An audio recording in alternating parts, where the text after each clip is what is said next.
ये कहानी आप लोगों तक लाने का एक खास मकसद है। इस कहानी के जरिए हम आपको बताएंगे कि कैसे विपरीत हालात आपके हक में आ सकते हैं। हर वक्त एक सा नहीं होता, लेकिन जीवन जीने की चाह वक्त को और भी अच्छा बना सकती है। तो चलिए कहानी शुरू करें। रामपुर गांव में एक लड़की रहती थी, नाम था राधा। राधा को पेंटिंग का बहुत शौक था। एक दिन राधा की माँ कहती है, राधा, अरे ओ राधा, तेरे तो भाग्य खुल गए बेटा। शहर से एक बहुत बड़े पैसे वाले परिवार से तुम्हारे लिए रिश्ता आया है। फिर क्या, गांव की राधा की शादी हो जाती है शहर के प्रिंस से। शादी के अगले दिन, अरे राधा, क्या सारा दिन सोती रहेगी? बाहर आ और पूरे घर में झाड़ू बुहारू कर। राधा आंखों को मिचती बाहर आती है, पर अभी तो माँ सिर्फ सुबह के 4 बजे हैं। आय हाय, सुबह के 4 क्या सुबह नहीं होती? अरे गांव की बहू हमने लाई ही थी इसलिए कि वो सुबह वक्त पर उठे, नहीं तो क्या शहर में लड़कियों का अकाल पड़ा था। चल अपनी ये शादी के जोड़े बदल और काम पर लग जा। राधा को समझ नहीं आता कि उसके साथ हो क्या रहा है, लेकिन उसे लगता है कि शायद पति को वो ये सारी बात बताएगी तो वो कुछ करेंगे। लेकिन शाम को, मैं आपसे कुछ पूछना चाहती हूँ। हाँ बोलो। आप ये मत सोचना कि मैं आपकी माँ की बुराई कर रही हूँ, लेकिन आपकी माँ का व्यवहार मुझसे किसी सास की तरह नहीं, बल्कि ऐसा है कि वो कोई मालकिन है और मैं नौकरानी। अच्छा, तो ये बात है।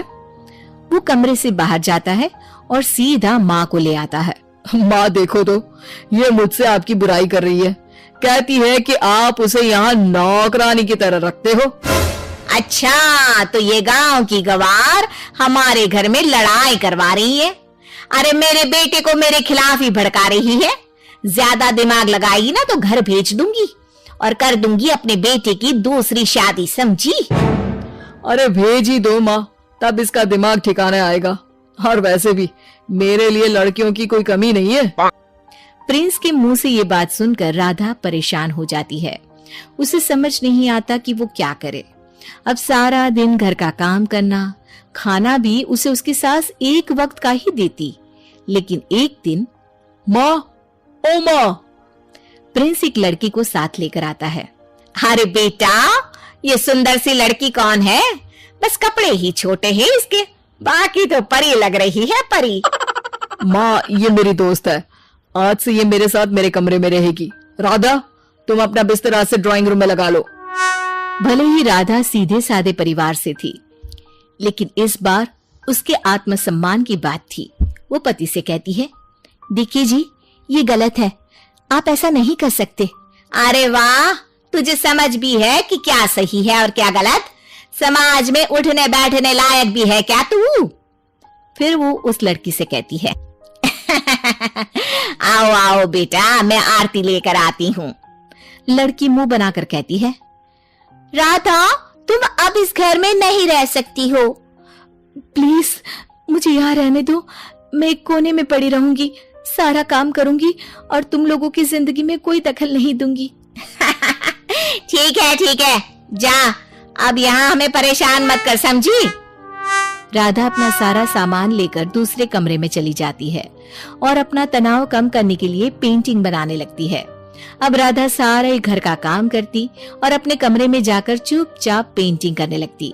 एक दिन राधा के पास उसकी माँ का गांव से फोन आता है। राधा, मुझे पता है कि तू इतनी खुश है कि माँ बाप की याद भी नहीं आती तुझे। राधा माँ की बात सुनकर रोने लगती है। अरे रो मत बेटा, तुझसे बस ये कहना है कि तेरे पापा की तबीयत दिन पर दिन बिगड़ती जा रही है। हो सके तो एक दिन के लिए उन्हें देखने आ जा। राधा परेशान होकर अपनी सास के पास जाती है, जहाँ प्रिंस की नई बीवी उसके साथ बैठी होती है। माँ, मेरे पिताजी की तबीयत ठीक नहीं है, क्या 2 दिन के लिए मैं अपने पति के साथ गांव जा सकती हूँ? Shut up! तुम्हारी हिम्मत कैसे हुई मेरे पति को अपना पति कहने की? हाँ, और तू चली जाएगी तो घर का काम कौन करेगा? नहीं, कहीं नहीं जाना है। राधा चुपचाप वहाँ से चली जाती है और प्रिंस से बात करती है, लेकिन वो भी माँ और अपनी नई बीवी की ही भाषा बोलता है। 3 दिन बाद राधा के गांव से खबर आती है कि उसके पिता का स्वर्गवास हो गया। राधा अब शांति से अपने कमरे में बैठकर रो रही होती है कि उसकी सास आ जाती है। अरे ये कमरे की हालत क्या बना रखी है, और ये क्या दिन भर पेंट करती रहती है। अब रोना बंद हो गया हो तो बाहर आकर काम भी कर लो महारानी। ये बोलकर वो कमरे से चली जाती है। पिताजी, मैं भी आपके पास आ रही हूँ, मेरे जीवन में कुछ नहीं बचा। ये बोलकर राधा जहर खा लेती है। क्या जीवन से हार कर लिया गया राधा का ये कदम सही था, या फिर एक नया ही सवेरा उसका इंतजार कर रहा है?